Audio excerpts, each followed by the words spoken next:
मेरे प्यारे बच्चों, सब्जेक्ट जो हम शुरू करने जा रहे हैं उसका नाम है स्ट्रेटेजिक मैनेजमेंट। आप देख रहे हैं मैंने कुछ पहले से लिख के रखा हुआ है। वो क्या है उस पर तो हम थोड़ी देर में बात करेंगे। पर उससे पहले ये जो स्ट्रेटेजिक मैनेजमेंट नाम का सब्जेक्ट है ये आपके सिलेबस में क्यों है? इंस्टीट्यूट ऐसा क्यों समझता है कि सीए इंटर के स्टूडेंट्स को स्ट्रेटेजिक मैनेजमेंट भी पढ़ाया जाना चाहिए? इस पर थोड़ी देर के लिए बातचीत हो जाए। भाई चार्टर्ड अकाउंटेंट जो है वो जानता है कि उसके पास जो बड़े सारे क्लाइंट्स आते हैं उनकी कुछ प्रोफेशनल रिक्वायरमेंट्स हैं। किसी से भी पूछिए चार्टर्ड अकाउंटेंट की सर्विस क्यों चाहिए? अरे भाई, टैक्सेशन मैटर को डील करने के लिए चाहिए। सही बात है। अकाउंट्स मेंटेन करने के लिए चाहिए। वेल, ये थोड़े छोटे लेवल की बात है। अच्छा, ऑडिटिंग के लिए चाहिए। एकदम सही बात है। आप ये कह सकते हो कि भी लीगल मैटर्स की जो कंसल्टेंसी है उसके लिए चाहिए। ये भी एकदम सही बात है। मैं ये बात मानता हूं कि ये कुछ पॉपुलर एरियाज हैं जिनमें चार्टर्ड अकाउंटेंट की सर्विस को हायर किया जाता है। पर मेरे प्यारे बच्चों, दुनिया अब बदल रही है। चार्टर्ड अकाउंटेंट को स्ट्रेटेजीज बनाने के लिए भी हायर किया जाता है। स्ट्रेटेजीज बनाने के लिए? अरे भैया, चार्टर्ड अकाउंटेंट ने कौन सी रणनीति बनानी है? चलिए कुछ एग्जांपल्स पहले मैं शुरू में आपको देता हूं, फिर जो कुछ भी पीछे लिखा है बात करेंगे ना उसके बारे में। जैसे मान लीजिए आपका कोई क्लाइंट है और बड़ा क्लाइंट है। जब मैं कहता हूं बड़ा क्लाइंट, इसका मतलब पैसे वाला क्लाइंट है। वो आपको यह पूछ रहा है कि मुझे अपने बिजनेस को एक्सपेंड करना है। मैं चाहता हूं कि इस बिजनेस को मैं एक्सपेंड करूं, डाइवर्सिफाई करूं। अभी किसी एक पर्टिकुलर एरिया में मेरी दुकान है या फैक्ट्री है या कोई प्लांट है, मैं चाहता हूं उसको मैं एक और इलाके में ले जाऊं, या हो सकता है मैं दूसरे शहर में ले जाऊं, दूसरे स्टेट में ले जाऊं। अभी मेरा काम दिल्ली में चल रहा है, मैं हरियाणा में जाना चाहता हूं, राजस्थान में जाना चाहता हूं, तमिलनाडु में जाना चाहता हूं, गुजरात में जाना चाहता हूं। हो सकता है वो ये कहे कि डाइवर्सिफिकेशन के प्रोसीजर को मैं इंटरनेशनल लेवल पर ले जाना चाहता हूं। अरे भैया, आपके क्लाइंट एक दिन ऐसे जरूर बनेंगे। मैं आपका फ्यूचर देख पा रहा हूं। आपको अपने क्लाइंट के लिए डाइवर्सिफिकेशन की स्ट्रेटेजी बनानी पड़ सकती है। जब आप स्ट्रेटेजी बनाओगे कि किसी दूसरे स्टेट में, किसी दूसरी कंट्री में जाके काम करना है, तो वहां के कौन से रूल्स और रेगुलेशंस का आपको ध्यान रखना पड़ेगा। तो इसका मतलब अपने क्लाइंट के डाइवर्सिफिकेशन के ऑब्जेक्टिव को अचीव करने में क्या आप मदद नहीं करोगे? क्यों नहीं करोगे? ऑफ कोर्स, आप जानते हो कि आपका क्लाइंट जैसे जैसे सक्सेस अचीव करता जाएगा, वैसे वैसे आपकी इनकम भी तो उसके माध्यम से बढ़ती जाएगी। सही बात है कि नहीं? अच्छा चलिए, जैसे एक और एग्जांपल मैं लेता हूं, वो है कंपटीशन को लेकर। आपका क्लाइंट आपको ये कह सकता है कि मुझे अपने बिजनेस में बड़ा कंपटीशन फेस करना पड़ता है। कंपटीशन लोकल लेवल पर भी आता है, नेशनल लेवल पर भी आता है, और कभी कभी इंटरनेशनल लेवल पर भी आता है। तो आपके पास आपका क्लाइंट कंसल्टेंसी लेने के लिए आएगा कि मैं इस कंपटीशन को कैसे एब्जॉर्ब करूं, मैं इस कंपटीशन को कैसे झेलूं, ताकि मैं अपने बिजनेस के ग्रोथ और सर्वाइवल को एंश्योर कर सकूं। तो आप चार्टर्ड अकाउंटेंट और स्ट्रेटेजी बनाने के माहिर, आप उसको सलाह दोगे कि मुझे काम को ऐसे हैंडल करना है। मत भूलिए कि आप बहुत बड़े कंसल्टेंट बनने वाले हैं, और स्ट्रेटेजिक मैनेजमेंट का जो सब्जेक्ट है वो आपको उस बहुत बड़े कंसल्टेंट बनने में आपकी बहुत बड़ी मदद करेगा। तो ऑफ कोर्स ये बातें सुनकर आप बड़े खुश हो गए होंगे। अब मुझे आपको सब्जेक्ट रिलेटेड मैटर पर लेकर आना है, और उससे पहले मैं कुछ बातें अब आपको वो बताना चाहूंगा जो मैंने पहले से लिखी हुई हैं। तो मेरे प्यारे बच्चों, पेपर का नाम है स्ट्रेटेजिक मैनेजमेंट। ये इंटर में ग्रुप नंबर 2 में ये पेपर नंबर 6 है, और इसकी कवरेज है 50 मार्क्स की। इससे पहले कि मैं आपको स्टडी रिलेटेड मैटर पर ले आऊं, बस दो बातें मैं आपको बताना जरूरी समझता हूं। पहली बात, जो मैंने यहां लिखा हुआ है पेपर का स्ट्रक्चर। अरे भाई, जो 50 मार्क्स का पेपर है उसमें 15 मार्क्स के मल्टीपल चॉइस क्वेश्चन होने वाले, एमसीक्यूज। आप जानते हैं कि 30% कवरेज जो है वो एमसीक्यू बेस्ड होगी। तो 50 नंबर के पेपर में 15 नंबर मल्टीपल चॉइस क्वेश्चंस के होंगे। तो मल्टीपल चॉइस क्वेश्चन को जरा हटा दीजिए, तो फिर बाकी के जो क्वेश्चन हैं, जो ऑफ कोर्स रिमेनिंग 35 मार्क्स की कवरेज के होंगे, उसमें दो तरीके के क्वेश्चन आपके पेपर में पूछे जा सकते हैं। एक को तो हम कहेंगे डिस्क्रिप्टिव क्वेश्चन, और दूसरे को हम कहेंगे सिनारियो बेस्ड क्वेश्चंस या फिर situation based questions. Descriptive question जैसे मान लीजिए किसी ने आपसे पूछा what is strategic management, simple. किसी ने आपसे पूछा कि what are the advantages of strategic management, simple. ऐसे क्वेश्चन को आप डिस्क्रिप्टिव क्वेश्चन कह सकते हैं। लेकिन अगर मान लीजिए आपको एक केस स्टडी दी जाए, एक पर्टिकुलर सिचुएशन दी जाए और आपसे ये पूछा जाए इस पर्टिकुलर सिचुएशन में आप अपने क्लाइंट के लिए सबसे बढ़िया स्ट्रेटेजी कौन सी बनाओगे, तो उसको हम कहेंगे सिनारियो बेस्ड क्वेश्चन या सिचुएशन बेस्ड क्वेश्चन। तो 50 मार्क्स का जो आपका टोटल पेपर का कवरेज है उसमें 15 मार्क्स मल्टीपल चॉइस क्वेश्चन के हो गए और बाकी 35 मार्क्स में आपके डिस्क्रिप्टिव क्वेश्चन भी हो गए और सिनारियो बेस्ड क्वेश्चन भी हो गए। ठीक है ना? अरे ये सब आप लिख तो नहीं रहे? अरे भैया आपको क्या लिखना है क्या नहीं लिखना है ये मैं आपको बताऊंगा ना, ये सिर्फ आप सुनिए, सिर्फ समझिए। ओके, इधर मैं आता हूं। मैंने यहां सिर्फ चैप्टर्स की लिस्ट आपके सामने पहले से लिखी हुई। आपको ऐसा लग सकता है कि अरे सर हमारे सिलेबस में सिर्फ 5 ही चैप्टर हैं। हां जी, सिर्फ 5 चैप्टर हैं, पर कहने को ये 5 चैप्टर हैं। इसमें एक एक चैप्टर में अच्छी खासी कवरेज होने वाली, एक एक चैप्टर में डिटेल्ड डिस्क्रिप्टिव डिस्कशन होगा, उसके मल्टीपल चॉइस क्वेश्चन कवर करे जाएंगे और of course scenario based questions भी होंगे। तो मेरे प्यारे बच्चों, आपने सुन लिया है कि मैं क्या कहना चाहता हूं कि पेपर का स्ट्रक्चर कैसा होगा और कौन कौन से चैप्टर्स हैं। जो पहला चैप्टर है वो है इंट्रोडक्शन टू स्ट्रेटेजिक मैनेजमेंट, जहां से आज हम अभी शुरू करने वाले हैं। जो दूसरा चैप्टर है वो है एक्सटर्नल एनवायरनमेंट, तीसरा चैप्टर इंटरनल एनवायरनमेंट, चौथा चैप्टर है स्ट्रेटेजिक चॉइस और लास्ट में है स्ट्रेटेजी इंप्लीमेंटेशन एंड इवेल्युएशन। तो कुल मिलाकर चैप्टर्स के नाम आपको पता चल पा रहे हैं। अब टाइम आ गया है, हम सीधा पहले चैप्टर की तरफ बढ़ते हैं और पहला चैप्टर यानी इंट्रोडक्शन टू स्ट्रेटेजिक मैनेजमेंट। आइए बढ़ते हैं आगे। तो आप पहले चैप्टर की तरफ आइए, इंट्रोडक्शन टू स्ट्रेटेजिक मैनेजमेंट। देखिए, हमने आप लोगों को एक बुक प्रोवाइड करा कर दी है। मैं आपको यह बताना चाहता हूं कि आपको जो कुछ भी लिखना है उस बुक में ही लिखना है। आपको अलग से कोई कॉपी मेंटेन करने की आवश्यकता नहीं है। पर पहले जो बुक हमने आपको दी है, मैं आपको उसका स्ट्रक्चर समझाना चाहूंगा। यह बुक ऐसी है कि आपको इसमें एक पेज तो प्रिंटेड मिलेगा और एक पेज प्लेन मिलेगा। आप देखिए जरा बुक खोलकर, आपकी राइट हैंड साइड पे जो पेज है वो प्रिंटेड है, पर लेफ्ट हैंड साइड एकदम प्लेन है। जैसे बुक का पहला पेज मेरे सामने पहले से है, पेज नंबर 1.1। लेकिन आप इसका लेफ्ट हैंड साइड देखिए, जैसे मैं अगर पीछे चला जाऊं तो वो आपको एकदम प्लेन पेज मिलेगा। तो मेरे प्यारे बच्चों, मैं आपको समझाना यह चाहता हूं कि असल में जो हमारी बुक है ये एक तरीके की वर्क बुक है। आपको इसी बुक में ही सब कुछ लिखना है। राइट हैंड साइड में सब प्रिंटेड मैटर है और लेफ्ट हैंड साइड एकदम ब्लैंक पेजेस हैं।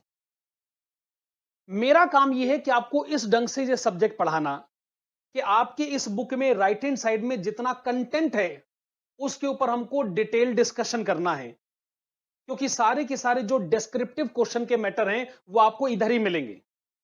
और बुक में जो लेफ्ट हैंड साइड है, जो कि एक तरीके से आपको एक प्लेन पेज दिख रहा होगा, उसमें मुझे आपको इन सारे नोट्स से रिलेटेड ऐसे जरूरी पॉइंट्स लिखवा कर देने हैं डायग्रामेटिक प्रेजेंटेशन के माध्यम से, जिससे जितना भी ये डिस्क्रिप्टिव मैटर है आप इसको बहुत आसानी से याद कर सके।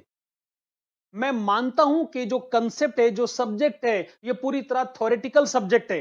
हालांकि इसमें सिनारियो बेस्ड क्वेश्चन आएंगे, मल्टीपल चॉइस क्वेश्चन आएंगे, लेकिन सबसे बड़ी बात यह है कि जितना भी डिस्क्रिप्टिव मैटर है उसको याद कैसे किया जाए। तो आपकी सहायता के लिए हमने काम किया है। जितने भी कंसेप्ट हम आपको पढ़ाएंगे उसमें हम डायग्रामेटिक प्रेजेंटेशन की मदद से ऐसे इंपॉर्टेंट पॉइंट्स आपको मैं लिखवा कर दूंगा। इसी बुक में लेफ्ट हैंड साइड में जो प्लेन पेज है उसी में मैं आपको लिखवा कर दूंगा, ताकि सारा का कंसेप्ट आपको लिखते लिखते याद भी हो जाए और एग्जाम से पहले जो एक दिन की छुट्टी मिलती है उसमें आप इसको अच्छे ढंग से रिवाइज कर सके। आप देखेंगे कि जो इंपॉर्टेंट पॉइंट्स मैं आपको लिखवा कर दूंगा डायग्रामेटिक प्रेजेंटेशन के माध्यम से, सारा का सारा कंसेप्ट आसानी से समझ भी आएगा और आप उसको याद भी कर पाएंगे। ठीक है? ओके जी, चलिए स्टार्ट करते हैं कंसेप्ट नंबर 1 से। कंसेप्ट नंबर 1, पेज नंबर 1.1 पे लिखा हुआ है मैनेजमेंट। मेरे प्यारे बच्चों, मैनेजमेंट नाम का जो कंसेप्ट है, इसको आप 12th क्लास से पढ़ते आ रहे हैं। और मैनेजमेंट, अरे भाई, आप लोगों ने जो फाइनेंशियल मैनेजमेंट पढ़ा हुआ है, उसमें भी मैनेजमेंट टर्म आता है। और आप जो कॉस्ट एंड मैनेजमेंट अकाउंटिंग पढ़ते हैं, उसमें भी मैनेजमेंट टर्म आता है। तो वैसे तो मैनेजमेंट क्या होता है आप बहुत अच्छी तरह जानते हैं, और मैंने सोचा कि क्यों ना स्ट्रेटेजिक मैनेजमेंट का जो सब्जेक्ट शुरू हो रहा है, इसकी शुरुआत भी मैनेजमेंट से ही करते हैं। हाँ, इसमें कुछ पहले से लिखा हुआ है, पर मैं आपको एक बात कहता हूं कि आप मेरे हिसाब से मेरे साथ साथ चलिएगा। आपको कौन सा कंसेप्ट कब पढ़ना है, कब लिखना है, आप मेरे हिसाब से चलिए। इस सब्जेक्ट में कोई परेशानी होने वाली नहीं। तो मैनेजमेंट के बारे में आपको कुछ लिखा हुआ मिल रहा है पेज नंबर 1.1 पर, लेकिन आप बुक में उसके लेफ्ट हैंड साइड पे जाइए। ये मैं भी पीछे चला गया, एकदम ब्लैंक पेज आ गया ना। तो पढ़ने का काम बाद में होता रहेगा। अब मैं जो कुछ भी लिख रहा हूं, आप मेरे साथ लिखिएगा। जो ब्लैंक पेज आपके पास है, पेज नंबर 1.1 की लेफ्ट हैंड साइड पर, वहां आइए और मेरे साथ हेडिंग डालिएगा, मैनेजमेंट। चलिए शाबाश, जिस तरीके से मैं लिख रहा हूं, आप हेडिंग डालेगा मैनेजमेंट। मेरे प्यारे बच्चों, अगर मैनेजमेंट के थ्योरी के कंसेप्ट को पढ़ा जाए, तो लिखने लायक, याद रखने लायक दो बातें होती हैं। वो दो बातें कौन सी हैं? मैं जैसे डायग्रामेटिक प्रेजेंटेशन दे रहा हूं, आप भी मेरे हिसाब से ये डायग्राम बनाइएगा। लेकिन मेरी आपसे छोटी सी रिक्वेस्ट ये है कि ये जो पेज नंबर 1.1 के लेफ्ट हैंड साइड वाला पेज है, पूरा का पूरा पेज आपकी बुक में है। जो डायग्राम मैं बनाने जा रहा हूं, आप जरा अपने उस पेज का सिर्फ आधा पेज इस्तेमाल करिएगा, क्योंकि बाकी आधे पेज में मुझे कंसेप्ट नंबर 2 का डायग्रामेटिक प्रेजेंटेशन आपको लिखवा कर देना है। ऐसा ना हो जोश जोश में आप इसी डायग्राम में पूरा पेज भर दें, तो बेचारा कंसेप्ट नंबर 2 कहेगा कि मेरा डायग्राम कहां जाएगा भाई। तो इसलिए थोड़ा सा ध्यान रखिएगा कि आपने इस पेज को खाली आधा ही इस्तेमाल करना है। तो मैं ये कह रहा था कि जब भी मैनेजमेंट पर डिस्कशन होगा, तो उसमें दो बातें ऐसी है जो बहुत जरूरी लेवल पर डिस्कस करी जाती हैं। मेरे प्यारे बच्चों, उसमें पहली बात है ऑल, और उसमें दूसरी बात है कंपोनेंट्स। ये क्या बात हुई भला? अरे भाई, मैं आपको बड़े आराम से बताना चाहूंगा कि मैनेजमेंट का कंसेप्ट जब भी डिस्कस करा जाए, तो उसमें दो मैटर डिस्कस होते हैं। पहले मैटर को कहा जाता है ऑल, और दूसरे मैटर को कहा जाता है कंपोनेंट्स। जब मैं कहता हूं ऑल, तो मेरा मतलब यह है कि मैनेजमेंट नाम की जो पढ़ाई होती है, मैनेजमेंट नाम का जो कंसेप्ट होता है, वो दुनिया में हर ऑर्गेनाइजेशन के ऊपर अप्लाई होता है। इसलिए मैं टर्म यूज कर रहा हूं ऑल। मैं कहता हूं भले ही गवर्नमेंट ऑर्गेनाइजेशन हो या गवर्नमेंट ऑर्गेनाइजेशन ना हो, यानी कोई प्राइवेट ऑर्गेनाइजेशन, भले ही प्रॉफिट कमाना आपका ऑब्जेक्टिव हो या प्रॉफिट कमाना आपका ऑब्जेक्टिव ना हो, दुनिया में जितनी भी ऑर्गेनाइजेशंस हैं, उनमें मैनेजमेंट की टेक्निक को एडॉप्ट किया जाता है। मेरे प्यारे बच्चों, मैनेजमेंट की टेक्निक आपके घर में भी एडॉप्ट होती है, और आप भी उसको अपनी पर्सनल लाइफ में एडॉप्ट करते हो। अब आपने मेरी इतनी बात सुनी, तो मैं एक काम करता हूं, अब मैं आपको जरा वो प्रिंटेड मैटर के ऊपर ले आता हूं। कंसेप्ट नंबर 1 है मैनेजमेंट। मैं चाहूंगा कि पहले आप इसका पहला पॉइंट पढ़ें। क्या इसमें लिखा हुआ है? Management is important for government as well as non government organisations. सही बात है ना? यही बात लिखी हुई है। अब आप चुपचाप जरा लेफ्ट हैंड साइड पर चले जाइए, तो इस डायग्रामेटिक प्रेजेंटेशन में आइए जिसमें हमने कहा है ऑल। इससे मेरा मतलब है कि भले ही आपकी गवर्नमेंट ऑर्गेनाइजेशन हो या गवर्नमेंट ऑर्गेनाइजेशन ना हो, इससे कोई फर्क नहीं पड़ता है। आपको मैनेजमेंट नाम की टेक्निक को अप्लाई करना ही पड़ेगा। आप इसी तरीके से डायग्रामेटिक वे में बात लिखते जाइए। एग्जाम में जाने से पहले आपको थ्योरी का नोट पढ़ने की आवश्यकता नहीं होगी, बस डायग्रामेटिक प्रेजेंटेशन में लिखे गए पॉइंट्स को आपको लिखना है। इसी तरीके से पूरा स्ट्रेटेजिक मैनेजमेंट मैं आपको डायग्रामेटिक वे में समझा दूंगा।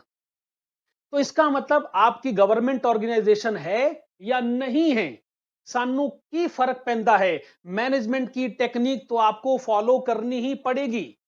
आगे मैं बढ़ता हूं।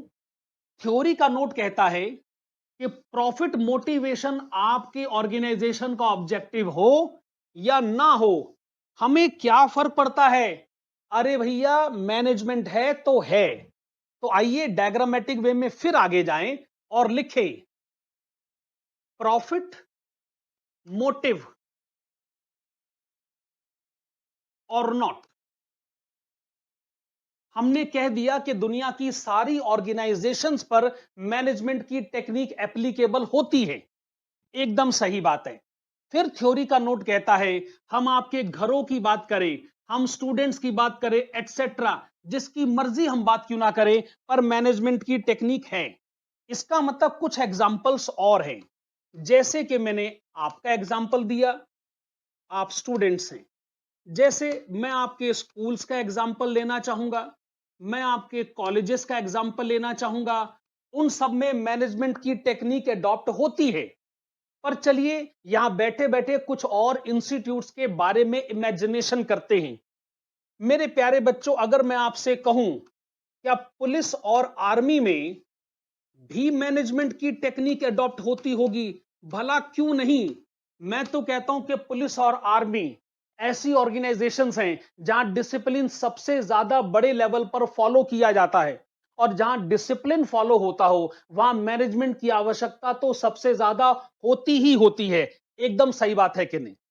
अच्छा, अगर मैं थोड़ी देर के लिए बिजनेस ऑर्गेनाइजेशंस के बारे में बात करूं, मान लीजिए मैं पॉपुलर बिजनेस ऑर्गेनाइजेशंस, जैसे अगर मैं रिलायंस कंपनी के बारे में बात करूं, अगर मैं टाटा कंपनी के बारे में बात करूं, तो इनमें तो जो मैनेजमेंट की टेक्निक्स है बड़े हाई लेवल पर कंसीडर करी जाती होंगी। ऑब्वियसली, ऑब्वियसली आप ये कह सकते हैं कि सर आपने अच्छे खासे एग्जाम्पल्स लिख दिए हैं, अपने को बात समझ में आ गई है कि दुनिया में सारी ऑर्गेनाइजेशंस, भले वो गवर्नमेंट बैक्ड हो या ना हो, भले प्रॉफिट उनका ऑब्जेक्टिव हो या ना हो, उन सब को प्रॉपर मैनेजमेंट सिस्टम फॉलो करना ही पड़ता है। एकदम परफेक्ट है। तो इसका मतलब एटसेट्रा लिखकर हमारा गुजारा हो जाता है। मैं लेकिन जरा राइट हैंड साइड में फिर वापस जाता हूं। हमने कहा देखिए, but we will restrict our study towards business organisations only. अरे मेरे प्यारे बच्चों, मेरे प्यारे दुलारों, भाई हम तो स्ट्रेटेजिक मैनेजमेंट अपने सीए इंटर के एग्जाम के पर्पस के लिए पढ़ रहे हैं ना। हम आज से जितने भी मैटर आपसे डिस्कस करेंगे, भला हम वो आपकी पर्सनल लाइफ को लेकर क्यों डिस्कस करेंगे, हम खाली उन्हीं एग्जाम्पल्स को आपके सामने लाना चाहेंगे जो कि बिजनेस ऑर्गेनाइजेशंस के एग्जाम्पल हैं। हमें अपने आप को रोकना पड़ेगा कि हम इधर उधर के एग्जाम्पल अपने डिस्कशन में ना लाएं। हम इस बात का पूरा ध्यान रखेंगे कि जितने भी एग्जाम्पल्स मैं आपको अपनी क्लास में पढ़ा कर दूं, उन सब की जो बैकिंग हो, उन सब का जो बेस हो, वो होना चाहिए बिजनेस ऑर्गेनाइजेशंस। सही बात है ना? तो जैसे आपको पॉइंट नंबर 1 इस तरीके से थ्योरेटिकली लिखा हुआ मिल रहा है, अब जब आप इसको डायग्रामेटिक वे में देखेंगे, इस डायग्राम में जब आप इसको पढ़ेंगे, एग्जाम से पहले आप इसको पढ़कर जाएंगे, तो जैसे आप इन की पॉइंट्स को पढ़ेंगे, आपको पूरा बेसिक आइडिया लग जाएगा कि कौन कौन से पॉइंट्स मुझे दिमाग में रखने हैं, ताकि अगर ये क्वेश्चन पेपर में आए, हालांकि मैनेजमेंट क्या होता है ये क्वेश्चन आपके पेपर में आएगा, मुझे इसका चांस बिल्कुल नहीं लगता है, लेकिन अगर फिर भी ये क्वेश्चन आता है तो कौन कौन सी बातों को हाईलाइट करके आप अपने आंसर को प्रोड्यूस कर सकते हैं। मेरे प्यारे बच्चों, मैनेजमेंट का जो थ्योरी का नोट है उसमें एक पॉइंट तो पढ़ा जा चुका है कि ये दुनिया की सारी ऑर्गेनाइजेशंस के लिए एप्लीकेबल होता है, लेकिन इसका जो दूसरा मैटर है वो इसके कंपोनेंट से रिलेटेड है। ठीक है। अच्छा, पहले मैं जरा वो रिटन मटेरियल की तरफ आपका ध्यान ले आना चाहूंगा। Management is combination of planning, organising, directing, staffing and controlling the activities of the business organization for attainment of some objective. Okay, यहां जाके थ्योरी की बात तो खत्म हो गई, और कंपोनेंट्स में इतनी सारी बातें बताई गई, तो इतनी सारी बातों को कैसे याद रखा जाए, ये भी तो हमारे लिए एक बड़ा चैलेंज है। तो मैं क्या देखता हूं, ये जो थ्योरी का नोट है इसमें जो कंपोनेंट की बात हो रही है, उसमें सबसे पहली बात कौन सी लिखी गई है? वो है प्लानिंग। चलिए शाबाश, आप यहां पर आइए और आप लिखिए कि कंपोनेंट में हमेशा सबसे पहले प्लानिंग के मैटर के बारे में बात होती है। अब जैसे एक बात बताइए, आप जब ये सोचते हैं कि मैं पेपर देने के लिए जा रहा हूं, 3 घंटे का पेपर मुझे करना है, 100 नंबर का पेपर है, तो बताइए आप इसकी प्लानिंग करते हैं कि नहीं? कि भाई 3 घंटे 180 मिनट में मुझे 100 नंबर का पेपर करना है, तो इसका मतलब एक नंबर के लिए मुझे कितना टाइम दिया जाता है? अगर एक क्वेश्चन मान लीजिए 5 नंबर का आता है, तो मुझे उसका आंसर कितने मिनट में कर देना चाहिए? मल्टीपल चॉइस क्वेश्चन अगर एक एक नंबर के आते हैं, तो उनको सॉल्व करने के लिए आपको कितना टाइम मिलना चाहिए? क्या यह प्लानिंग नहीं है? आपको मालूम है कि आपको एग्जामिनेशन हॉल में कम से कम आधे घंटे पहले तो पहुंच ही जाना चाहिए, तो उसी हिसाब से आप घर से उसी टाइम से निकलते हैं। क्या यह प्लानिंग नहीं है? अरे भी जब क्रिकेट मैच शुरू होता है, तो शुरू होने से 1-2 घंटे पहले ही आप देखते हैं कि टीवी चैनल्स पर उनके बारे में क्या कुछ बातें नहीं करी जाती कि आज मौसम कैसा होने वाला है, पिच की कंडीशन कैसे होने वाली है। क्या ये सब प्लानिंग नहीं है? हालांकि मुझे नहीं मालूम कि टीवी पे जो डिस्कशन होता है उसका मैच के रिजल्ट से कोई लेना देना होता भी है कि नहीं। और मैं आपको इफेक्टिवली ये कहना चाहता हूं कि जो मैनेजमेंट है ना, उसकी शुरुआत ही प्लानिंग से होती है। प्लानिंग कोर इशू है। ऐसा कहा भी जाता है कि अगर आपने किसी पर्टिकुलर एक्टिविटी को ठीक ढंग से प्लान कर लिया है, तो आप ये मान के चलिए कि लगभग आधा काम तो उसका हो ही गया है। तो ये सारी की सारी बातें अगर आप दिमाग में रखते हैं, प्लानिंग के इश्यू को ध्यान में रखते हुए, तो बहुत आसानी से आप बातों को रिवाइज भी कर सकते हैं। मान लीजिए कोई स्टूडेंट कहता है कि सर मुझे ये वाली बात लिखनी है। अरे जैसे आप यहां ब्रैकेट में लिख सकते हैं कि जो पेपर है वो भले ही 3 घंटे का होता है, लेकिन उसमें 100 मार्क्स की कवरेज होती है। तो ये वाला इश्यू जो है जैसे ही मुझे दिमाग में आएगा, तो प्लानिंग नाम का इश्यू मुझे समझ में आ जाएगा। वेल, अगर आप इस तरीके से सोचना है तो ऑफ कोर्स ये आपकी मर्जी है। आप और भी अपनी जिंदगी में प्लानिंग के और भी एग्जाम्पल कंसीडर करें। अगर आपको लगता है स्पेस में आप और भी कुछ एग्जाम्पल लिख सकते हैं, तो बड़ी अच्छी बात है। खुद के हम जो एग्जाम्पल क्रिएट करते हैं वो हमको ज्यादा अच्छे समझ भी आते हैं और देर तक हमको याद भी रहते हैं, और एग्जाम में हम अच्छे ढंग से उसको रिप्रोड्यूस भी कर पाते हैं। फिर अगर डेफिनेशन में फिर वापस चलता हूं, तो मुझे मालूम है कि उन्होंने पहले प्लानिंग के बारे में बात करी है, फिर उन्होंने बात करी है ऑर्गेनाइजिंग के बारे में। इसका मतलब हम जब प्लानिंग के बाद मैनेजमेंट के बाकी कंपोनेंट्स की तरफ जाएंगे, तो हम सोचते हैं ऑर्गेनाइजेशन के बारे में। हम सोचते हैं ऑर्गेनाइजेशन के बारे से मेरा मतलब है, हम कहते हैं कि ऑर्गेनाइजेशन कुछ ऐसा है कि जिसमें बातें बड़े व्यवस्थित ढंग से मैनेज करी जाती है। आप कहेंगे सर ये तो बड़ा अच्छा शब्द है, व्यवस्थित। चलिए आइए इसको मैं लिखने का प्रयास करता हूं। मेरी हिंदी इतनी अच्छी तो नहीं है, लेकिन फिर भी कोशिश करी जा सकती है जी।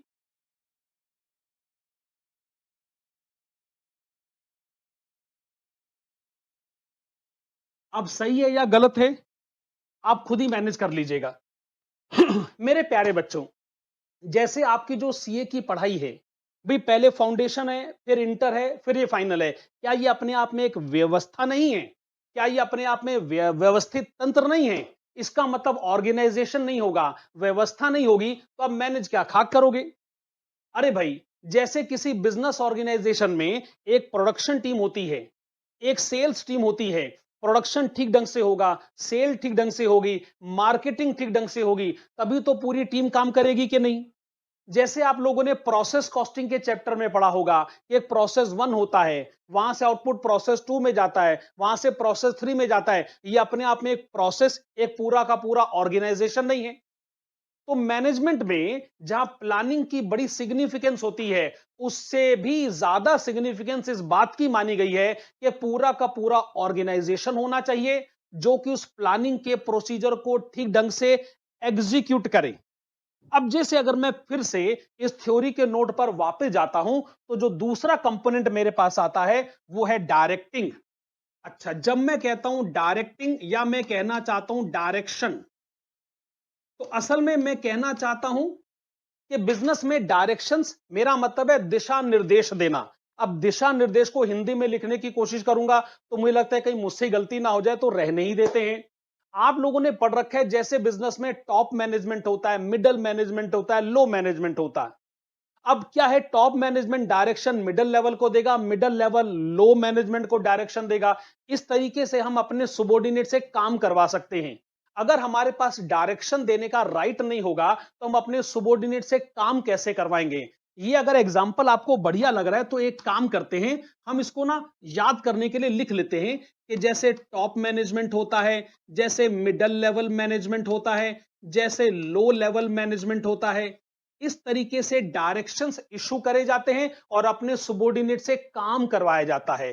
तो जब भी आप इसको दोबारा देखें आपको पता चल जाएगा कि डायरेक्शन का मतलब क्या है, कि मैनेजमेंट में दिशा निर्देश देने का अपना एक महत्व है, इसकी एक इंपॉर्टेंस को कंसीडर किया जाता है। मेरे प्यारे बच्चों, थ्योरी के नोट में जब आप फिर वापस जाते हैं तो फिर उसके बाद वो स्टाफिंग के बारे में भी बात करते हैं। अगर ऐसा है, जब मैं कहता हूं स्टाफिंग तो इसका मतलब कंपोनेंट्स में पॉइंट नंबर 4 आ गया, स्टाफिंग।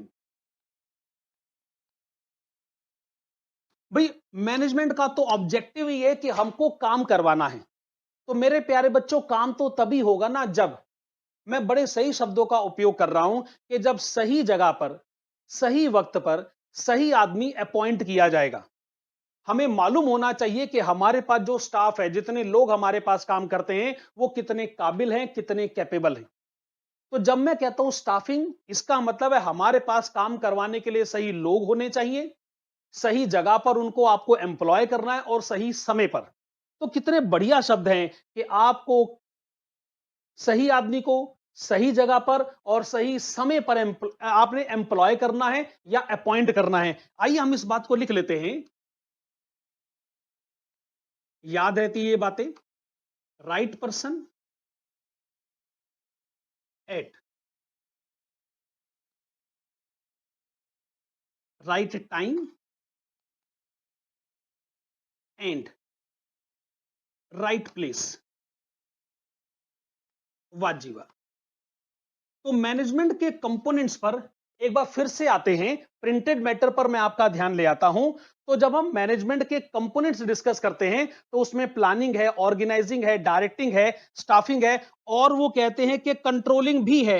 अगर ऐसा है तो आइए हम इसको थोड़ा सा और डिफाइन कर लेते हैं, और हम कहते हैं कि एक पांचवा कंपोनेंट भी होता है, और वो पांचवा कंपोनेंट होता है कंट्रोलिंग। मेरे प्यारे बच्चों, ह्यूमन नेचर है कि हम ऑब्जेक्टिव पीरियड के शुरू में डिफाइन तो कर लेते हैं, पर पीरियड के दौरान हम अपने उद्देश्य से भटक जाते हैं। इसलिए कंट्रोल की ना बड़ी आवश्यकता है। जब मैं कहता हूं कंट्रोल, तो इसका मतलब रेगुलर इंटरवल्स पर आप अपने आप को चेक करते रहें कि कहीं मामला इधर का उधर तो नहीं हो रहा। भाई स्टूडेंट भी कहता है जी, मेरा ऑब्जेक्टिव है कि भाई मुझे ये वाला जो पेपर प्रिपेयर करना है, एग्जाम में अपेयर होना है इतने महीनों के बाद, तो इसका मतलब इतने महीनों तक मुझे अपने आप को कंट्रोल करना पड़ेगा। ऐसे बड़े सारे मैटर बीच में आएंगे जो मुझे मेरे इस ऑब्जेक्टिव से भटकाएंगे। मेरा दोस्त मुझे कहेगा चलो आज घूमने के लिए चलते हैं, चलो आज ये फिल्म देखने के लिए चलते हैं, आज ये करते हैं, आज वो करते हैं। अरे भाई, अगर आपने ये सब कुछ करना है तो फिर आप अपने मेन ऑब्जेक्टिव पर फोकस कैसे करोगे? तो इसीलिए अगर जब कभी भी मैनेजमेंट अपने ऑब्जेक्टिव से भटकेगी तो कंट्रोल नाम का मैकेनिज्म पिक्चर में आएगा।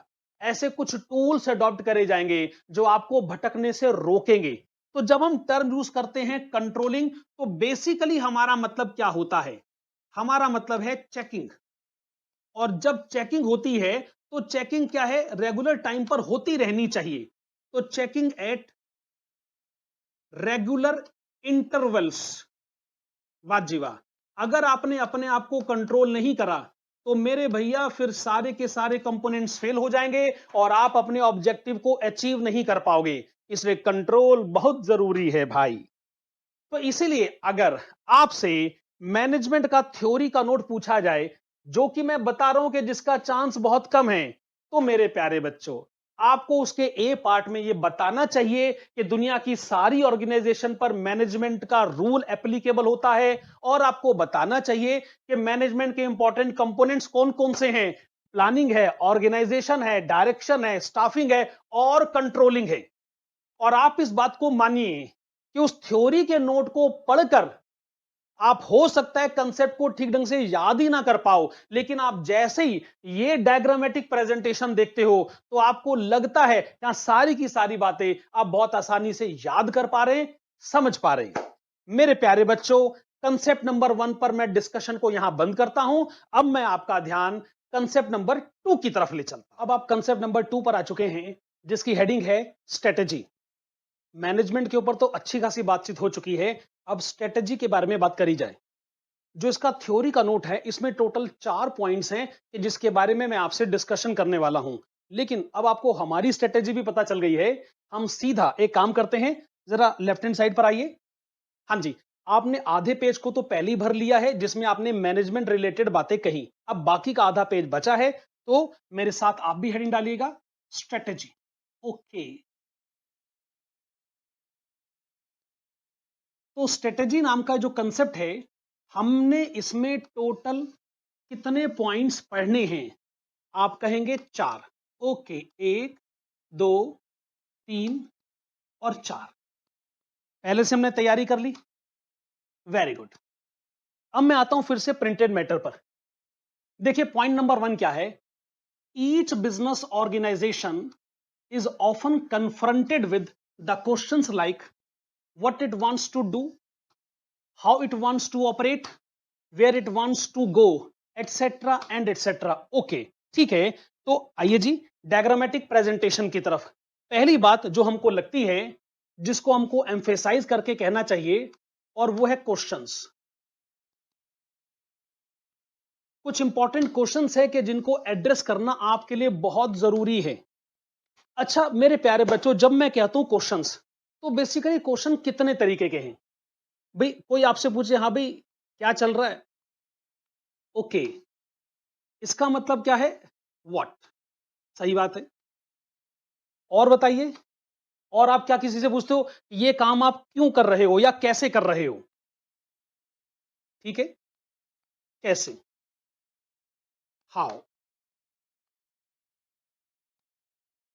Very good. और कौन कौन सी बातें आपके दिमाग में आ सकती है कि किसी को आप कह सकते हो जी किधर जा रहे हो, है कि नहीं? किधर को, वेयर। और भी आप अपनी जरूरत के हिसाब से जितने मर्जी सवाल बना लीजिए। अच्छा जब आप ये कहते हो कि इतने सारे इंपॉर्टेंट क्वेश्चंस हैं, तो मैं आपको ना याद दिलाना चाहूंगा आपके कुछ ऐसे रिलेशन जिसमें इस तरीके के सवाल बड़े सारे पूछे जाते हैं। जैसे पॉइंट नंबर 1, मैं आपको आपकी मदर और फादर का एग्जाम्पल देना चाहूंगा। आपके घर वाले आपसे कितने मुश्किल सवाल पूछते हैं, और उसमें सबसे मुश्किल सवाल तो यह है कि और भैया पढ़ाई कैसी चल रही? तो इसका जवाब देना कितना मुश्किल हो जाता है। क्या क्या बहाने नहीं आपको लगाने पड़ते सिर्फ इस सवाल का जवाब देने के लिए कि पढ़ाई कैसी चल रही। मैं तो कहता हूं साहब, कंपनी के शेयर होल्डर्स इतने मुश्किल सवाल नहीं पूछते जितने सवाल घर में मां बाप पूछते। अच्छा कुछ ऐसे सवाल भी हैं जो आपको मैं ये लिखना चाहूंगा, बॉयफ्रेंड या गर्लफ्रेंड की तरफ से भी पूछे जाते हैं, जिनको आप पता नहीं किसी तरीके से कैसे समझा पाते हो। बहुत मुश्किल है भैया इस तरीके के रिश्ते में अपनी बात को समझाना। दोस्त लोग भी ऐसे बड़े सारे सवाल पूछते हैं। अच्छा इस कंटेक्स्ट में एक एग्जांपल तो आप अपना भी ले सकते हैं। कुछ ऐसे हैं जो अपने आप से ही सवाल पूछते रहते हैं कि मैं ये क्या कर रहा हूं, मुझे क्या करना चाहिए था। भाई जो मेरा परिवार मुझसे एक्सपेक्ट करता है, दोस्त लोग मेरे से एक्सपेक्ट करते हैं, समाज देश मुझसे जो एक्सपेक्ट करता है, क्या मैं उनकी एक्सपेक्टेशन को पूरा कर पा रहा हूं? तो अगर आपको स्ट्रेटेजी समझनी है, तो पहले आपको यह समझना होगा कि हमें दुनिया के सवालों के जवाब देने पड़ते। जो सवालों के जवाब देगा, एक तरीके से वो प्रॉब्लम्स के सॉल्यूशन लेकर आएगा। सवाल कौन कौन से पॉसिबली गिवन सिचुएशन में हो सकते हैं। कोई भी आप एक नया प्लान बनाने जा रहे हो, मान लो एग्जीक्यूशन आप करना चाहते हो डाइवर्सिफिकेशन का, तो वो आपको क्यों करना है, किस लिए करना है, ये ऑब्जेक्टिव आपको क्लियरली मालूम होना चाहिए।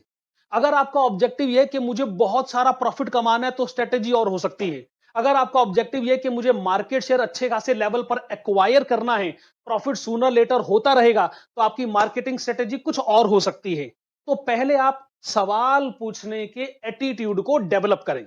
इसलिए अगर आपको स्ट्रेटेजी समझनी है, तो स्ट्रेटेजी का पहला पॉइंट यह कहता है कि आपको क्वेश्चंस को आइडेंटिफाई करना पड़ेगा, तभी आपको उनके सॉल्यूशंस मिलेंगे। सही बात है ना? अच्छा फटाफट पॉइंट नंबर 2 पर आइएगा। दीज क्वेश्चंस और we can say issues are required to be answered or we can say addressed for ensuring survival and growth. This is where the concept of strategy comes into existence.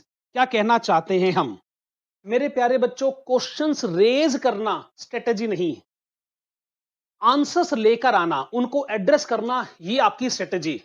आप भले ये कहते रहे कि किसी given situation में बड़े सारे क्वेश्चंस हैं, ये उसका स्टेप 1 है, पर स्टेप 2 जो सबसे ज्यादा इंपॉर्टेंट है वो है आंसर्स। तो आपका ध्यान जी इस बात पर होना चाहिए कि क्वेश्चंस के आंसर्स कौन कौन से हैं।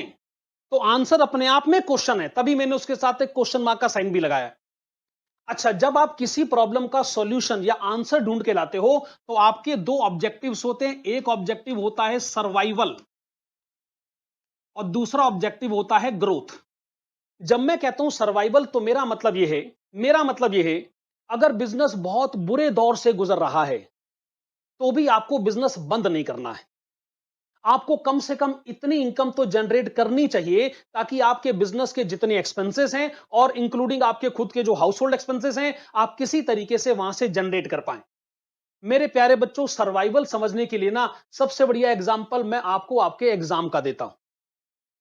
सबसे पहला टारगेट होता है किसी पेपर में कि इसके मिनिमम मार्क्स को मुझे स्कोर करना है, और आप जानते हो 40 मार्क्स की सीलिंग है, कम से कम इतने मार्क्स स्कोर करो तो ही आप उस पेपर में पास माने जाओगे। ये पहला ऑब्जेक्टिव है। पेपर जितना मर्जी खराब क्यों ना आ जाए, लेकिन आपका ऑब्जेक्टिव होता है कि मुझे मिनिमम क्वालिफाइंग मार्क्स तो लाने ही लाने ही। अच्छा, जैसे मिनिमम क्वालिफाइंग मार्क्स आ जाते हैं तो फिर आप अपने ऑब्जेक्टिव को बड़ा करते जाते हो। फिर आप कहते हो कि मिनिमम क्वालिफाइंग मार्क्स से मेरे कितने ज्यादा आएंगे। आप 40 नहीं, 50 marks, 60 marks, 70 marks, 80 marks, 90 marks का भी सपना देखने लगते हो। अरे भाई, जिस बच्चे के 95 मार्क्स भी आते हैं तो भी वो सबसे पहले तो यही सोचता है ना कि मेरे 40 मार्क्स की रिक्वायरमेंट तो पूरी हो। सर्वाइवल पहली रिक्वायरमेंट है, मार्केट में बने रहना पहली रिक्वायरमेंट है, और एक बार सर्वाइवल इंश्योर हो जाए तो दूसरा ऑब्जेक्टिव ऑटोमेटिकली पिक्चर में आ जाता है, और उसको हम कहते हैं ग्रोथ। बिजनेस के भी 2 ऑब्जेक्टिव्स हैं, एक ऑब्जेक्टिव है सर्वाइवल और दूसरा ऑब्जेक्टिव है ग्रोथ। आप इसको ऐसा समझ लीजिए कि अगर आपका टाइम खराब चल रहा है, समय बुरा चल रहा है, तो आपका ऑब्जेक्टिव होता है सर्वाइवल। लेकिन अगर समय बहुत अच्छा चल रहा है साहब, मैं इस समय बुलंदियों को छूना चाहता हूं साहब, मार्केट सब मेरे हिसाब से चल रही है, तो आप चाहते हो ग्रोथ। तो बुरे समय में सर्वाइवल का टारगेट होता है और अच्छे समय में ग्रोथ का टारगेट होता है। तो जो स्ट्रेटेजी इन 2 आंसर्स को लेकर आती है उसे हम कहते हैं परफेक्ट स्ट्रेटेजी। ठीक बात है मेरे प्यारे बच्चों, आप लोगों को 2 पॉइंट समझ में आ गए हैं। मैं आता हूं जी यहां वापस। पॉइंट नंबर 3 कहता है कि स्ट्रेटेजी एक डायनामिक अप्रोच होती है adopted by the organisation for. अरे हमने क्या कहा, मैं वापस आता हूं, बाकी बात बाद में। पॉइंट नंबर 3 में हम इस बात को एम्फेसाइज करना चाहते हैं कि स्ट्रेटेजी एक डायनामिक अप्रोच होती है। अच्छा, डायनामिक अप्रोच से मेरा मतलब क्या है? भाई साहब, कमाल की अप्रोच होती है। मैं आपका ध्यान 3 इडियट्स फिल्म की तरफ ले जाना चाहूंगा। 3 इडियट्स फिल्म के 2 कैरेक्टर को मैं पिक करता हूं। एक कैरेक्टर याद होगा आपको, रेंचो, और दूसरा कैरेक्टर साइलेंसर। अब याद करिए कि रेंचो की स्ट्रेटेजी क्या थी।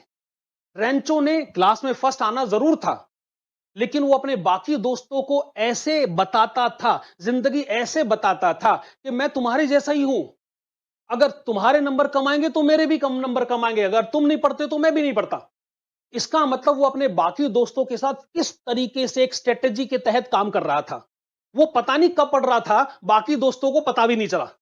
पता कब चला? जिस दिन रिजल्ट आ गया और उसका रैंक नंबर 1 आ गया। तो उस फिल्म का बड़े पॉपुलर डायलॉग भी है जिसमें कहा जाता है कि भी दोस्त फेल हो जाए तो दुख होता है, पर अगर दोस्त फर्स्ट आ जाए तो और भी ज्यादा दुख होता है। ये रेंचो की स्ट्रेटेजी है, और क्या डायनामिक, क्या कमाल की स्ट्रेटेजी। उसके अगेंस्ट जो साइलेंसर नाम का कैरेक्टर था, स्ट्रेटेजी वो भी अपनाता था। उसको भी मालूम है कि कैसे रट्टा लगाकर ज्यादा से ज्यादा नंबर लाए जाते हैं, लेकिन वो कुछ काम और करता है। एग्जाम जिस दिन होना होता है, उससे एक दिन पहले वो कोशिश करता है कि बाकी बच्चों को पढ़ाई से कैसे भटकाया जाए। इस विषय में मैं ज्यादा बात नहीं करना चाहूंगा। वो फिल्म अगर आपने नहीं देखी तो जरूर देखिएगा, इसका जवाब आपको वहां मिल जाएगा। तो जैसे थ्री इडियट्स की फिल्म में साइलेंसर एक स्ट्रेटेजी अपनाता है, रेंचो एक स्ट्रेटेजी अपनाता है, उसी तरीके से बिजनेस में आगे बढ़ने के लिए, सक्सेस अचीव करने के लिए आपको कमाल की डायनामिक अप्रोच तो फॉलो करनी ही पड़ती है। अच्छा, अब मैं फिर वापस जाता हूं। वो कहते हैं कि डायनामिक अप्रोच आपको क्यों चाहिए? Exploiting beneficial opportunities. ओके, देखो जी, मौके पर आपको बड़ी सारी अपॉर्चुनिटीज मिलती रहती हैं और आपको उनको एक्सप्लॉइट करना पड़ता है। जैसे मान लीजिए, अगर मैं प्रॉपर्टी मार्केट का एग्जांपल लूं, तो क्या है ना कि कुछ ऐसी प्रॉपर्टीज हैं जो बड़ी वैल्यूएबल होती हैं, मेन रोड पर होती है, वहां पर अगर दुकान खुल जाए तो भैया फिर तो मजा ही आ गया। अच्छा, अगर आप उसके अंदर इन्वॉल्व हैं तो आपको मालूम है कि प्रॉपर्टी कब कहां कैसे सस्ते दाम पर मिल सकती है, और ये मौके बार बार आते नहीं। शेयर मार्केट में भी इसी तरीके के पैरामीटर पर सोचा जाता है। तो इसका मतलब याद रखिए शब्द मौका। मौके पर चौका जो लगाता है ना, वो सबसे बड़ा बाजीगर होता है। तो जो स्टॉक मार्केट के ऊपर बड़ी पैनी नजर रखे हुए हैं ना, उनको मालूम है कि भाई इसी समय ये इन्वेस्टमेंट करनी चाहिए। तो जो ये काम अच्छे ढंग से करते हैं, उन्हीं के दिन बड़े अच्छे हो जाते हैं। तो अच्छी अपॉर्चुनिटी जब भी मिले उसे एनकैश कर लेना चाहिए, एकदम सही बात है। फिर उसके बाद वो कहते हैं कि देखिए, आपको जितनी आपकी रिसोर्सेस है, making optimum utilisation of available resources, यानी डायग्रामेटिक वे में आप कहेंगे कि जितनी भी रिसोर्सेस आपके पास अवेलेबल हैं, आपको उनका बड़ा इफेक्टिव यूटिलाइजेशन करना चाहिए। और आप कुछ ऐसे सोचिए, नहीं देखो, आपके पास जगह है, आपके पास मशीनें हैं, आपके पास पैसा है, पर इन सब के होने के बावजूद ये जरूरी नहीं है कि आप उनका इफेक्टिव यूटिलाइजेशन भी करते हो। भाई ऐसे सोचा जाए, भगवान ने दिमाग तो हर एक को दिया है, लेकिन उसका इफेक्टिव यूटिलाइजेशन कोई कर पाता है, कोई नहीं कर पाता। और अब ये आपके ऊपर डिपेंड करता है कि आप अपनी रिसोर्सेस का कितना अच्छा इस्तेमाल कर पाते हो। आपके पास एक बड़ी जगह हो सकती है, बड़ा वेयर हाउस हो सकता है, आपके पास बड़े सारे अच्छे एम्प्लॉइज हो सकते हैं, आपके पास सामान खरीदने के बड़े अच्छे सप्लायर हो सकते हैं, आपके खुद के कस्टमर बड़े अच्छे हो सकते हैं, जरूर होंगे, पर आप उनका इफेक्टिव यूटिलाइजेशन कर पाए ये भी जरूरी नहीं। तो स्ट्रेटेजी कुछ ऐसी अपनाई जानी चाहिए जो एक तो अवेलेबल अपॉर्चुनिटीज को बड़े अच्छे ढंग से एक्सप्लॉइट करे, और दूसरा आपके पास जितने भी रिसोर्सेस हैं उनका इफेक्टिव यूटिलाइजेशन होना चाहिए। थ्योरी का नोट आगे कहता है, perceiving the potential threats along with the ways to offset them। Okay, देखो बिजनेस जो है ना, कैसा भी बिजनेस क्यों ना हो, उसमें चैलेंजेस तो फेस करने ही पड़ते हैं। तो आप जो भी चैलेंज जब कभी भी फेस करते हो, जो भी चुनौतियां आपके सामने आती हैं, आपको उनको फेस करना ही पड़ता है।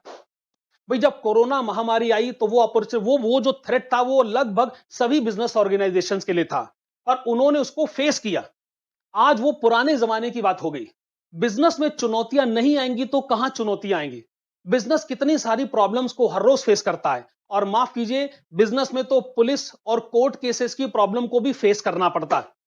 भाई जिन बड़े बिजनेस हाउसेस में वेल्थ क्रिएट करी है, इतनी आसानी से थोड़ी क्रिएट हो गई है। आप किसी भी बड़े आदमी की जब जीवनी देखेंगे तो बताएगा कि उसने कितनी स्ट्रगल फेस करी है, दिन रात उसने मेहनत करी है, तो जाके इतना बड़ा एम्पायर उसने सेटअप किया है।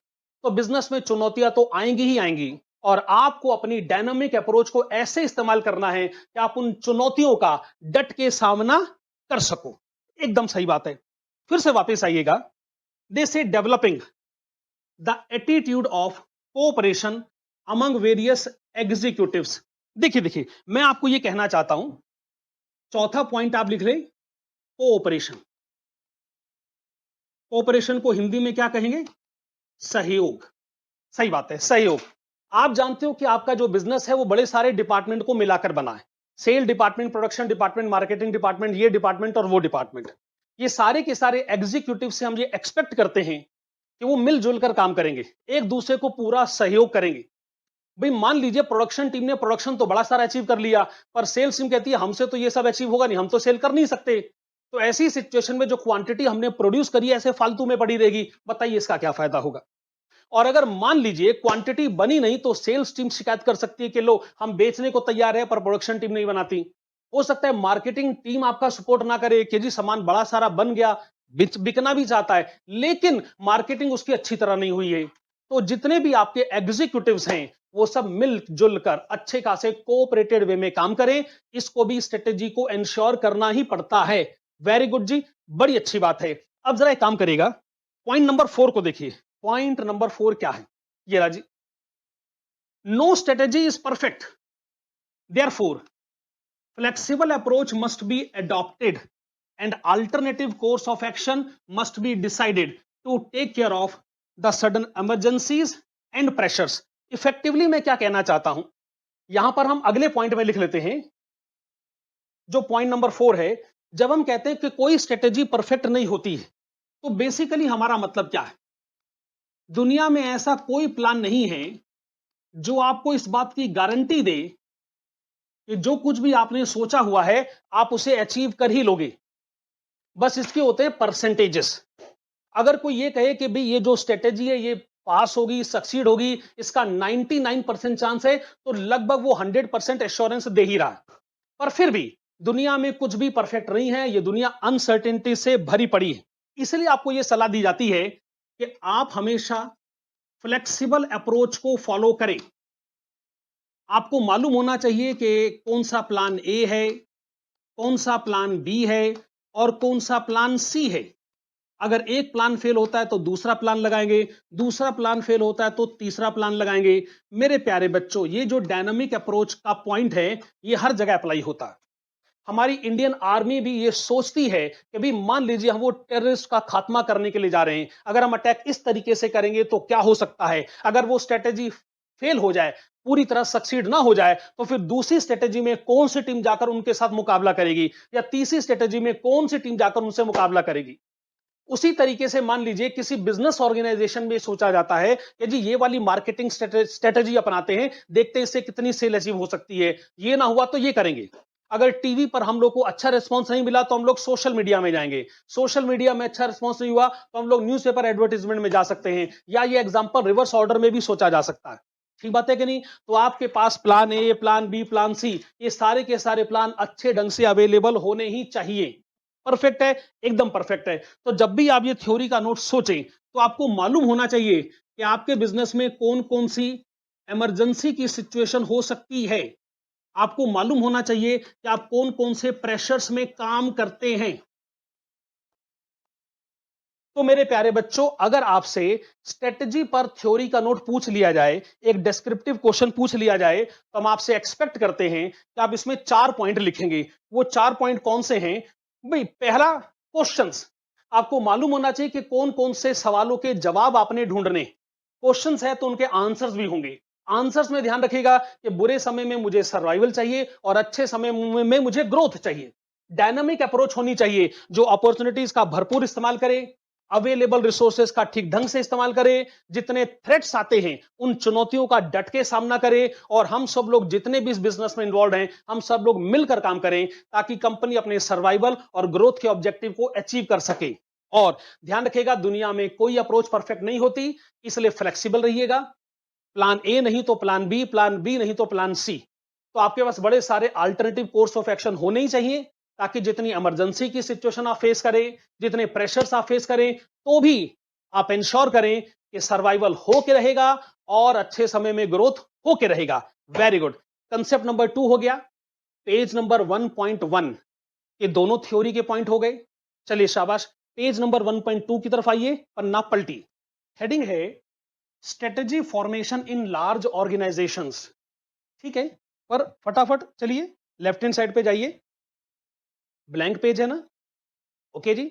इसमें भी ध्यान रखिएगा, पेज नंबर 1.2 के लेफ्ट हैंड साइड का जो ब्लैंक पेज है उसमें आधा पेज आप इस कंसेप्ट के लिए यानी कंसेप्ट नंबर 3 के लिए, बाकी आधा पेज आपको कंसेप्ट नंबर 4 के लिए यूज करना है। अब तो आप लोग खुद समझदार हो गए, मालूम आपको खुद ही है। हाँ, तो क्या हेडिंग है? Strategy formation in large organisations. चलिए शाबाश, हेडिंग डालिएगा जी।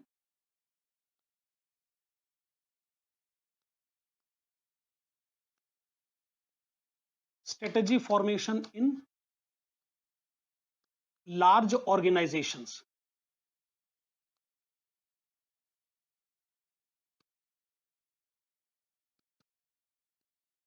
ठीक है, आप देख पा रहे हैं इसका जो थ्योरी का नोट है उसमें टोटल कितने पॉइंट्स हैं? 4 पॉइंट्स है ना? उसी हिसाब से हम लोग प्रेजेंटेशन भी देना चाहेंगे। एकदम ठीक। मैं प्रिंटेड मैटर पर वापस आ गया। Here we can also use the term corporate strategies because large organizations are mainly run by the corporate houses जैसे टाटा, रिलायंस, इन्फोसिस एटसेट्रा। ठीक है, छोटी सी बात है। तो डायग्रामेटिक प्रेजेंटेशन में आप क्या लिखेंगे कि देखिए, जब हम ये वाला टर्म यूज करते हैं तो हमारे दिमाग में कौन कौन से बिजनेस के घराने आ जाते हैं। आप कहेंगे लार्ज एंड बिग ऑर्गेनाइजेशंस।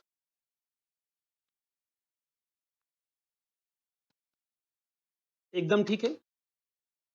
इसमें आप टाटा के बारे में बात करें, आप रिलायंस के बारे में बात करें, इन्फोसिस के बारे में बात करें, बिरलास के बारे में बात करें, बस ठीक है। तो लार्ज ऑर्गेनाइजेशन की बात हो रही है, बिग ऑर्गेनाइजेशंस की बात हो रही है। ये जब अपनी स्ट्रेटेजी फॉर्म करते हैं तो ये किन बातों का ध्यान रखते हैं। एक बार फिर से प्रिंटेड मैटर पे जाइए।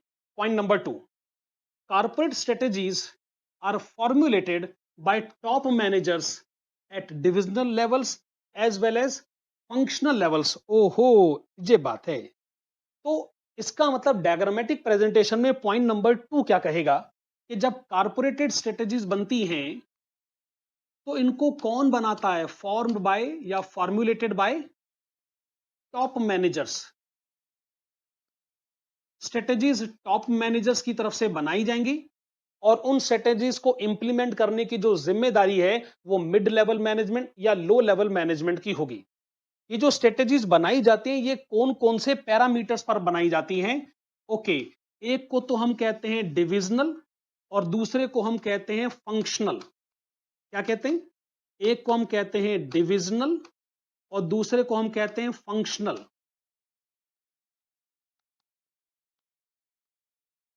अच्छा, पहले मैं आपको फंक्शनल मैटर्स के बारे में कुछ बातें बता देता हूं। जैसे सेल्स मैनेजर जो है वो अपने सेल्स के अचीवमेंट को लेकर स्ट्रेटेजी बनाएगा। हो सकता है वो सेल्स बजट भी बनाए। जो प्रोडक्शन मैनेजर है वो स्ट्रेटेजी बनाएगा कि कितनी क्वांटिटी मुझे प्रोड्यूस करनी है। जो मार्केटिंग मैनेजर है वो उसकी मार्केटिंग एक्टिविटीज को लेकर स्ट्रेटेजी बनाएगा और आप और भी बड़े सारे एग्जाम्पल ले सकते हैं।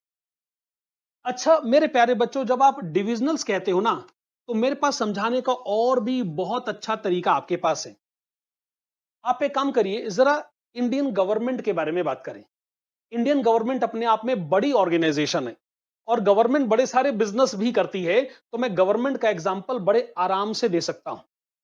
तो जब ये अपने फंक्शंस को हैंडल करते हैं तो कहते हैं, देखिए जैसे हमारी एक होम मिनिस्ट्री होती है कि नहीं होती है?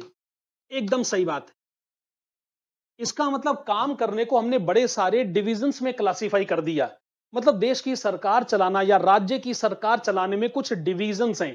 पहले होम मिनिस्ट्री हो गई, जैसे आप लोगों ने सुना होगा फाइनेंस मिनिस्ट्री। एकदम सही बात है। आप लोगों ने सुना होगा डिफेंस मिनिस्ट्री। एकदम सही बात है। अब मैं और एग्जांपल्स आपको देना नहीं चाहता, लेकिन मैं आपको मैसेज बड़ा क्लियरली समझाना चाहता हूं। जैसे अगर मैं डिफेंस मिनिस्ट्री के बारे में बात करूं, यानी जो रक्षा मंत्रालय है देश का, उसको भी बड़े सारे फंक्शंस के बारे में सोचना पड़ता है। भाई उनको जो डिफेंस इक्विपमेंट खरीदने हैं वो खरीदने के उस मैकेनिज्म को वो भी सोचते हैं। तो डिफेंस मिनिस्ट्री एक तरीके से भारत सरकार का डिवीजन है, पर उनको चूंकि बड़े सारे इक्विपमेंट खरीदने पड़ते हैं तो उनके पास भी कोई परचेज डिपार्टमेंट ऑफ कोर्स होगा ही होगा। ज्यादा टेक्निकल इंफॉर्मेशन तो मेरे पास नहीं है। अच्छा, उसी तरीके से होम मिनिस्ट्री है। होम मिनिस्ट्री को भी सोचना पड़ता है कि कौन कौन से फंक्शंस में हमने अपने आप को इन्वॉल्व करना है। अच्छा, ये जो एग्जांपल मैंने आपको दिया था ये तो इंडियन गवर्नमेंट के पॉइंट ऑफ व्यू से दिया था। अब आप किसी बिजनेस ऑर्गेनाइजेशन के बारे में सोचिए। जैसे अगर मैं मान लीजिए मारुति कंपनी के बारे में बात करता हूं।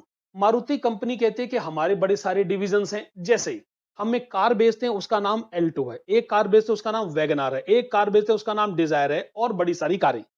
तो हम लोगों ने तो अलग अलग डिविजन्स क्रिएट कर रखे। हम लोगों ने तो कस्टमर्स को भी अलग अलग डिविजन्स में क्लासिफाई कर रखा है। हमको मालूम है जो सबसे सस्ता कस्टमर है वो और कुछ नहीं, एल्टो गाड़ी तो खरीदेगा ही खरीदेगा। और जैसे जैसे उसका इनकम का स्टेटस बढ़ता जाएगा वो अपने आप को बड़ी गाड़ी की तरफ अपग्रेड करता जाएगा। तो इसका मतलब ये मारुति कंपनी के अलग अलग डिवीजन्स हैं। अकॉर्डिंगली वो उनकी स्ट्रेटेजी बनाते हैं। जब स्ट्रेटेजी बनाते हैं तो उनको मार्केटिंग का भी ध्यान रखना पड़ता है। अब जैसे मैं आपको बताता हूं कि जो एल्टो कार है, जब उसकी मार्केटिंग करी जाती है तो उसका जो एडवर्टाइजमेंट आता है वो उसके पॉइंट ऑफ व्यू से आता है, जिसमें वो बताते हैं कि कितनी अच्छी गाड़ी है, कितनी इकोनॉमिकल गाड़ी है। लेकिन वो एल्टो गाड़ी के एडवर्टाइजमेंट में ये नहीं कहते कि ये खाली गरीब आदमियों की गाड़ी है, अरे अमीर आदमी तो वो वाली गाड़ी लेते हैं, बड़ी वाली गाड़ी लेते हैं। इससे कंपनी बुरा मानेगी, क्योंकि वो कंपनी कहती है हमने भी तो बड़ी गाड़ियां बेचनी हैं। तो ऐसी कोई मार्केटिंग नहीं होनी चाहिए कि छोटी गाड़ी बड़ी गाड़ी के बारे में कुछ बुरा भला कहे कि बड़ी गाड़ी तो ऐसी लोग अमीर लोग खरीद लेते हैं। इससे ऐसी सिचुएशन में वो ये कहेंगे कि हमको जो बड़ी गाड़ी बेचनी है उसकी मार्केटिंग पे बुरा असर पड़ेगा। बिजनेस का जो एक डिपार्टमेंट है वो दूसरे डिपार्टमेंट के खिलाफ बातें नहीं कह सकता है। बिजनेस का जो एक डिपार्टमेंट है वो अपने प्रमोशन को लेकर बातें तो कह सकता है, पर दूसरे डिपार्टमेंट के प्रमोशन को रोकने के लिए या उसको डिस्ट्रॉय करने के लिए कोई स्ट्रेटेजी नहीं बना सकता है। तो जो स्ट्रेटेजी टॉप लेवल पर बनती भी हैं, उनके या तो डिवीजन के एस्पेक्ट को सोचा जाता है या उनके फंक्शन के एस्पेक्ट को सोचा जाता है। कितना बढ़िया डायग्रामेटिक प्रेजेंटेशन है। मैं आगे बढ़ता हूं। पॉइंट नंबर 3 में वो क्या कहते हैं, divisional strategies are framed for different products और markets catered by the business organization। ओहो, मैं क्या कहना चाहता हूं, इधर आइए। हम ये कहना चाहते हैं, क्या कहना चाहते हैं, वेरियस। वेरियस से मेरा मतलब क्या है, सुनो सुनो सुनो सुनो। आप बड़े सारे वेरियस प्रोडक्ट्स बेच रहे होते हैं, सही बात है जी। आप बड़ी सारी वेरियस मार्केट्स में बेच रहे होते हैं, सही बात है जी। आप बड़े सारे वेरियस पीरियड्स में बेच रहे होते हैं, सही बात है जी। जैसे आप जानते हो कि भैया कि हमने सर्दियों के मौसम में ये वाला प्रोडक्ट बेचना है, गर्मियों में ऐसे बिकेगा।